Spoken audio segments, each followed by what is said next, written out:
Hello' friends, good afternoon. কি খবৰ? শুভ দুপৰীয়া সকলোকে।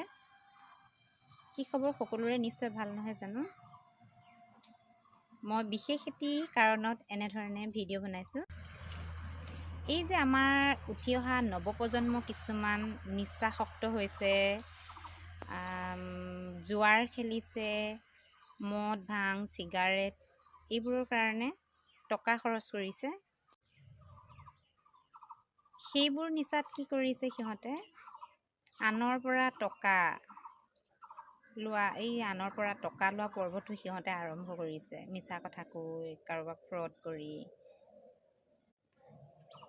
পইচা কাক প্ৰয়োজন? টকা সকলোকে প্ৰয়োজন, সকলোকে আমাক লাগে। কিন্তু এনেধৰণে আনৰ পইচা, আনৰ কষ্টৰ ধন আপুনি বিশ্বাসত কোনোবাই দিছে আৰু সেই টকা আপুনি লৈ কাৰোবাক এনেধৰণে ব্লক মাৰি, কাৰোবাক মিছা কথা কৈ ঠগি লোৱা টকা আপুনি কেতিয়াও ধনী হ'ব নোৱাৰে। এইটো সঁচা কথা। আপুনি কষ্ট কৰিবই লাগিব জীৱনত। নিজে চলিবলৈ হ'লে আপুনি কষ্ট কৰিবই লাগিব, কাম কৰিবই লাগিব, তেতিয়াহে বুজিব।